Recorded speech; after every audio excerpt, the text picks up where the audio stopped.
pregunta ahora es, 1. ¿Por qué ahora la extrema derecha sí que está funcionando? 2. ¿Qué ha pasado con la izquierda? ¿Y por qué digo que va a desaparecer? Y 3, y más importante, si en Europa ahora mismo la extrema derecha ha subido a la vez que la derecha, ¿dónde ha quedado la izquierda? ¿Qué ha pasado con esa gente que tiene una mentalidad más, vamos a decir, progresista y que también ha ido a las urnas? ¿A quién vota? Hoy vamos a responder a estas preguntas, pero antes vamos a ver un poco de historia. En un momento donde criticar a George Bush era el deporte nacional, las Dixie Chicks también se apuntaron. Era un grupo tejano de música country muy popular en aquella época, así que en un concierto que dieron en Londres salieron diciendo: que sepáis que estamos en el lado correcto, junto a todos vosotros. No queremos esta guerra ni esta violencia, y estamos avergonzados de que el presidente de Estados Unidos sea de Texas. Dixie Chicks. El problema es que la audiencia de un grupo de música country no es la misma que la de un artista de pop, y su audiencia no estaba para nada de acuerdo con eso de que George Bush fuera una vergüenza. Conclusión: de un día para otro, las quitaron de todas las radios. De hecho, su último hit de ese año, que estaba en el número 10 de la lista Billboard, pasó a un discreto 43. Incluso tuvieron que cambiarse el nombre, pasando a ser The Chicks, así a secas, para que los fans olvidasen estos posicionamientos. Os cuento esta historia para dejar claro que sí, aún hoy en día existe gente de izquierdas y gente de derechas. Y entonces es cuando llega la guerra de Ucrania. Y nos volvemos a preguntar, ¿en serio hay tantas diferencias entre unos y otros? Porque esto es lo que dice el ultraturboconservador Viktor Orbán en Hungría. No queremos derramar sangre por Ucrania, no iremos a la guerra. Viktor Orbán. Y esto es lo que dicen los progresistas, y muchos progresistas de Podemos en España. Dejen de meternos en una guerra a través de hechos consumados. Bien, atentos, porque aquí llega el primer momento red pill del vídeo y de la serie. ¿Y si te dijera que izquierda y derecha no tienen nada que ver con la política? ¿Y si te dijera que hay cerebros que ven la realidad con un marco cognitivo de izquierdas y otros que la ven con un marco cognitivo de derechas? Es algo así como el sistema operativo de nuestro cerebro, Apple o Windows, conservador o progresista, y no tiene nada que ver ni con si somos ricos, pobres, altos o bajos. Los izquierdistas tienden a ver el mundo de una forma universalista, lo que curiosamente se traduce en una actitud mucho más individualista en la vida. Frases como soy ciudadano del mundo, o sigo mis propios intereses, o mi propio destino, se asocian más a la izquierda que a la derecha. Nosotros decimos no a la guerra. La guerra solo sirve para llenar los bolsillos de esos malvados capitalistas yanquis. ¡No a la guerra! ¡No a la guerra! ¿A mí qué más me da lo que está pasando por ahí? ¿Que matan a ucranianos? Pues mira, yo qué sé, algo habrán hecho. ¿Sabes lo que te digo? Ni un duro de mis impuestos para Ucrania, que lo paguen otros. ¿Veis? La misma posición puede ser de izquierdas o de derechas dependiendo de cómo la vendamos. Y eso significa que el auge de la extrema derecha no implica que de un día para otro todo el mundo se haya vuelto conservador. Simplemente son ideas nuevas para enchufes viejos. Quedaos con esto, porque va a ser fundamental para toda esta serie de vídeos que estoy haciendo sobre la guerra cultural. La pregunta ahora es, 1. España. La tensión entre liberales y conservadores dio lugar no a una, sino a 3 guerras, las llamadas guerras carlistas. Los carlistas defendían el antiguo régimen, con la Iglesia Católica y la monarquía unidos en un sistema basado en la tradición. Curiosamente, el Partido Carlista sigue existiendo, aunque como partido minoritario. El consenso liberal conservador era la idea hegemónica en todo Occidente. Vamos, el sentido común de la época. Simplemente podías elegir entre pequeñas variaciones de esta hegemonía, o un poquito más liberal o un poquito más conservador, pero en esencia no había grandes diferencias ideológicas. Y alguno dirá, entonces, ¿estaban todos contentos? Pues obviamente no. Fuera de ese consenso había un montón de grupos que para nada estaban contentos con el sistema. Estoy hablando de jornaleros maltratados por sus terratenientes, obreros explotados por los empresarios y mineros que se jugaban la vida todos los días. A esta gente le importaba poco la iglesia o la monarquía. Estaban completamente al margen de esos debates arcanos entre liberales y conservadores, pero tenían razones de sobra para protestar.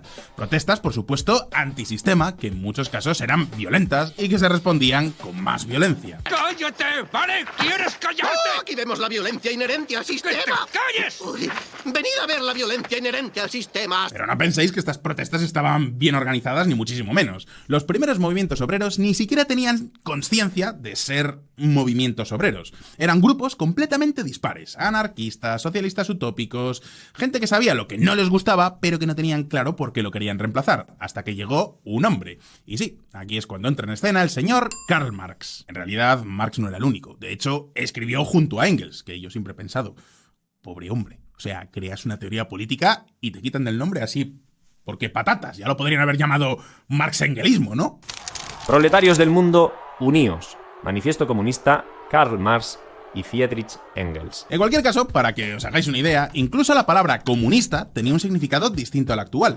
En un primer momento, los comunistas eran los anarquistas que querían organizarse en comunas autogestionadas. Esta es una comuna anarcosindicalista. La dirigimos por turnos que cambian semanalmente. Y ahí la palabra comunas, comunista. Sin embargo, con el tiempo pasó a definir a los seguidores de Marx, pero la gran aportación de este hombre va mucho más allá de haber escrito unos libros. Aquí es cuando por fin se creó una nueva identidad política. ¿Cómo?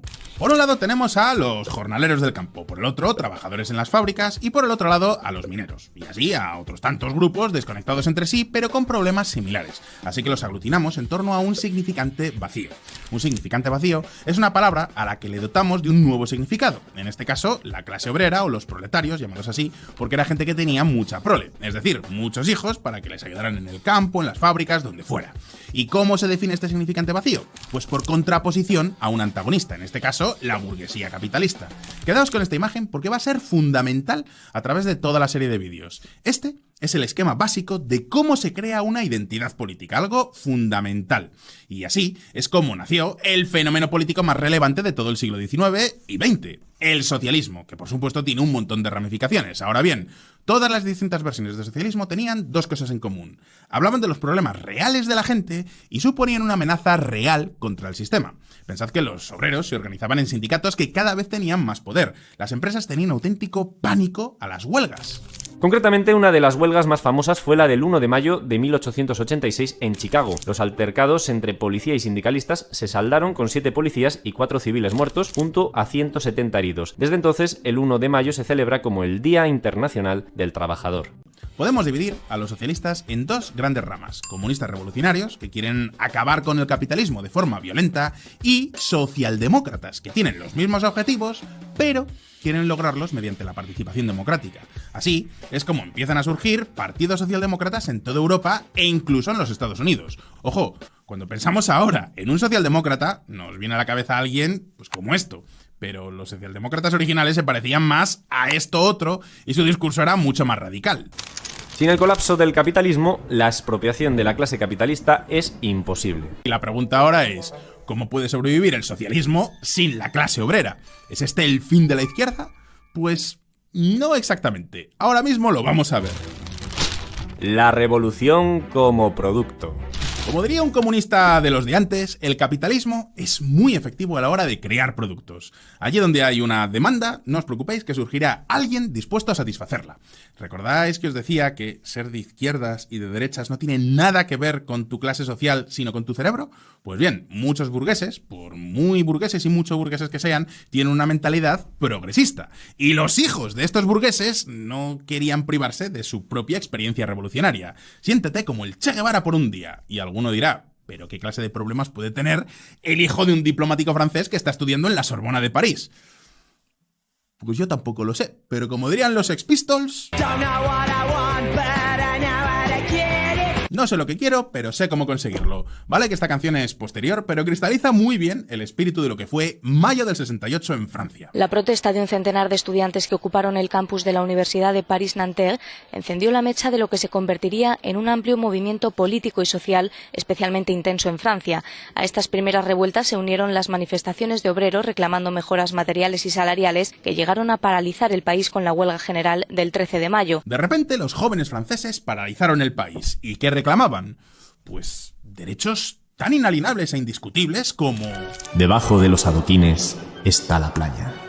El aburrimiento es contrarrevolucionario. Cuanto más hago la revolución, más ganas tengo de hacer el amor. Y diréis, ¿lograron algún objetivo político? Bueno, depende cómo lo miréis. Muchos de estos líderes estudiantiles terminaron en puestos políticos. Y según cuenta la leyenda, ese año todos los estudiantes aprobaron. Esto es cierto.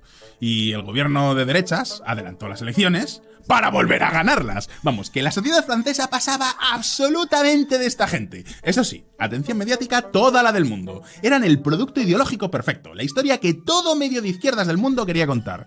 Y todo medio de derechas también, pero para criticarlo. Pero esperad un momento, porque los franceses no eran los únicos jóvenes de clase media que querían protestar. En Estados Unidos también hubo protestas. Además, estos sí que tenían una causa. Walter, no creo que este asunto tenga relación con Vietnam.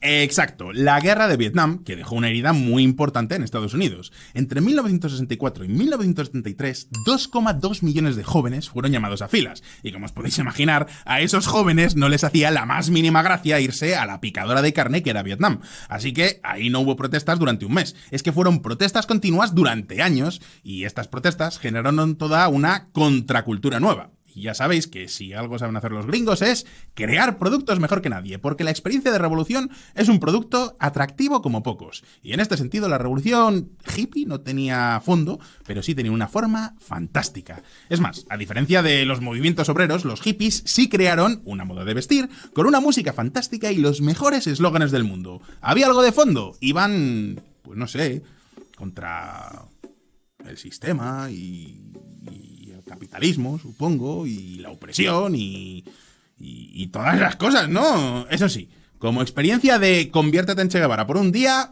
lo clavaron. Ahora bien, ¿de verdad creéis que el capitalismo tenía un problema serio con estas revoluciones burguesas?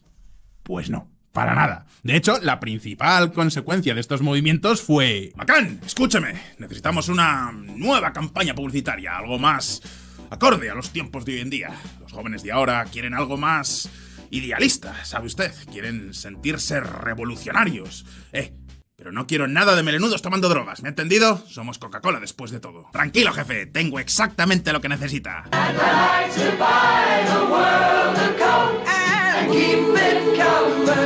I'd like to buy the world a Coke and keep it company. Que estamos ya. La canción llega a decir que lo que el mundo necesita ahora es the real thing. Claro que sí, hombre. La auténtica revolución es comprarles a todos los niños del mundo una Coca-Cola. Da igual el color de su piel, el dinero solo tiene un color.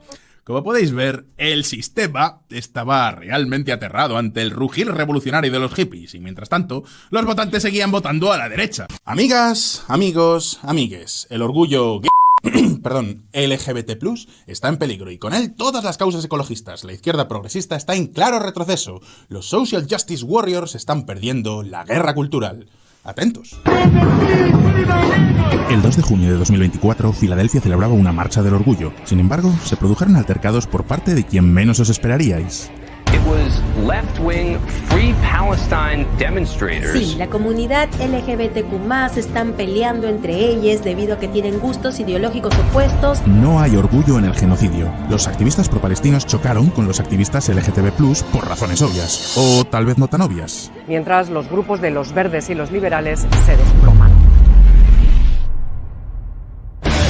¿No se supone que estos grupos son los que representan el progreso? El ecologismo. El planeta caliente. Los polos se derriten. A mí me gustaba muchísimo el polo Drácula, que era cola, vainilla y fresa. En 1971 nace Greenpeace y en los años siguientes surgen movimientos ecologistas por todas partes. ¿Y qué les preocupa? Pues principalmente la contaminación y especialmente la energía nuclear. Y entonces, en 1986 es cuando pasó algo muy gordo. A principios de esta semana, gran parte de la opinión pública mundial quedó conmocionada tras conocerse el accidente nuclear que tuvo lugar en Chernóbil, en la Unión Soviética, el viernes de la semana pasada. ¿Y qué conclusiones sacó la opinión pública de lo de Chernóbil? Pues dos cosas, que el comunismo no funciona y, por lo visto, la energía nuclear tampoco. Como os podéis imaginar, este era el golpe de credibilidad que necesitaban los ecologistas. La realidad les daba la razón, o al menos lo parecía. Por aquellos años, los alemanes occidentales ya tenían un partido verde, que incluso tenía algún escaño por ahí, pero en 1987, un año después de Chernóbil, se hicieron con un 8,3% del voto, el doble que en las elecciones anteriores. Y diréis, ¿8% del voto? Pues a ver, Fonseca, tampoco es para tanto, Error. En la madrugada del 28 de junio de 1969 tuvo lugar una redada policial aquí, en el Stonewall Inn. No era la primera vez, pero sí supuso un punto de ruptura. Lesbianas, gays y personas transgénero acudieron en masa a la hoy icónica Christopher Street.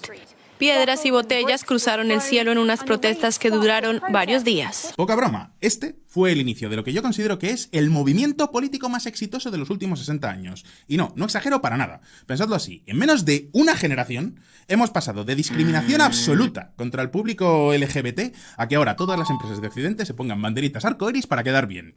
En Occidente, en otros países no tanto. Y todo esto ha sido un trabajo de activismo fascinante. De hecho, algún día me gustaría dedicarle un vídeo entero a esta historia, así que ya sabéis, si os interesa, dejádmelo en los comentarios. Pero pensad que los homosexuales de la época estaban peor vistos que los negros de Alabama, porque no tenían a nadie que les apoyara. ¿Veis cómo se trata a las prostitutas hoy en día? Pues esto era igual o incluso peor.